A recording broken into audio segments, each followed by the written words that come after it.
भगवान शिव के वाहन नंदी के कान में अपनी मनोकामना क्यों बोलते हैं? महादेव सब कुछ है। इस संसार में सभी शिव हैं, शिव ही आदि हैं और शिव ही अंत हैं। और जब जब हम महादेव की बात करें तो प्रभु के साथ जुड़े नंदी को हम कैसे भूल सकते हैं?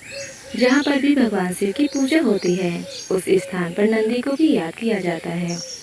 पर हर मंदिर में देखा जाता है कि भगवान शिव के सामने ही उनके वाहन नंदी की मूर्ति स्थापित होती है। जिस प्रकार भगवान शिव के दर्शन और पूजा का महत्व है, उसी प्रकार नंदी का दर्शन भी किया जाता है। नंदी भगवान शिव के वाहन ही नहीं, उनके परम भक्त भी हैं। कहा जाता है कि अगर अपनी मनोकामना नंदी के कान में कही जाए तो वे भगवान शिव तक उसे जरूर पहुंचाते हैं। आपने देखा होगा कि नंदी मंदिर के बाहर विराजमान होते हैं। कहा जाता है कि नंदी बाहर इसलिए विराजमान होते हैं ताकि भक्त आसानी से उन तक अपनी बात पहुंचा सकें।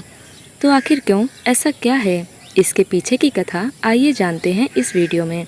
मगर उससे पहले अगर आपने मेरे चैनल को सब्सक्राइब नहीं किया तो चैनल को सब्सक्राइब कर लें। शास्त्रों में इस बात का जिक्र किया गया है कि स्वयं भगवान शिव जी ने नंदी को यह वरदान दिया था कि जो तुम्हारे कान में आकर अपनी मनोकामना कहेगा उस व्यक्ति के सभी इच्छाएं पूरी होंगी। पौराणिक कथा के अनुसार श्रीलाद मुनि ने ब्रह्मचर्य का पालन करते हुए तप में जीने का फैसला किया था। इससे वंश समाप्त होता हुआ देख उनके पिता चिंतित हो उठे। उन्होंने श्रीलाद को वंश आगे बढ़ाने के लिए कहा, परंतु तप में व्यस्त रहने के कारण श्रीलाद गृहस्थ आश्रम को अपनाना नहीं चाहते थे। इसलिए संतान की कामना के लिए उन्होंने भगवान शिव को तप से प्रसन्न कर जन्म और मृत्यु के बंधन से ही हीन पुत्र का वरदान मांगा। भगवान शिव श्रीलाद मुनि की कठोर तपस्या से खुश होकर श्रीलाद के पुत्र रूप में प्रकट होने के वरदान दिया। कुछ समय बाद भूमि जोतने वक्त श्रीलाद को एक बालक मिला जिसका नाम उन्होंने नंदी रखा।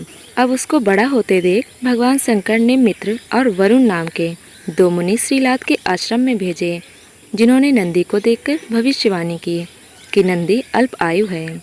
अब जब नंदी को यह मालूम हुआ तो वो महादेव की आराधना से मृत्यु को जीतने के लिए वन में चला गया। वन में उसने शिव की ध्यान का आरंभ किया। इसको देख भगवान शिव नंदी के तप से प्रसन्न हुए और वरदान दिया कि वत्स नंदी, तुम मृत्यु और भय से मुक्त, अजर और अमर हो। भगवान शिव ने उमा की संपत्ति से समस्त गणों, गणेश और वेदों के समक्ष गणों के अधिपति के रूप में नंदी का अभिषेक करवाया। इस प्रकार नंदी नंदेश्वर हो गए। बाद में मारुतों की पुत्री सुयसा के साथ उनका विवाह हुआ।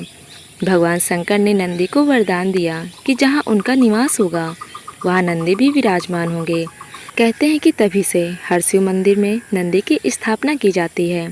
साथ ही ऐसा कहा जाता है कि अगर अपनी मनोकामना नंदी के कान में कही जाए तो वे उसे भगवान शिव तक जरूर पहुँचाते हैं। नंदी के कान में कही बात दूसरा नहीं सुने। जब आप नंदी के कान में कहते हैं तो यह ध्यान रखना महत्वपूर्ण है कि कोई भी आपकी बात नहीं सुनेगा। अपने हाथों को अपनी आँखों से ढकें और उन्हें इच्छा शक्ति बताएं। नंदी के कान में कभी नोच नोच कर न बताएं। यदि आप ऐसा करते हैं तो शिव जी क्रोधित होंगे और आपकी इच्छा अधूरी रहेगी। याद रहे, आप नंदी के कान में कुछ कहें इससे पहले आपको नंदी की पूजा करनी होगी। इसके बाद नंदी के दाहिने कान में विश्वास के साथ अपनी इच्छा कहें। भगवान शिव आपकी इच्छा जरूर पूरी करेंगे। दोस्तों, उम्मीद करते हैं आज की वीडियो आपको पसंद आई होगी। वीडियो पसंद आई हो तो वीडियो को लाइक करें, चैनल पर नए हो तो चैनल को सब्सक्राइब कर लें। धन्यवाद दोस्तों।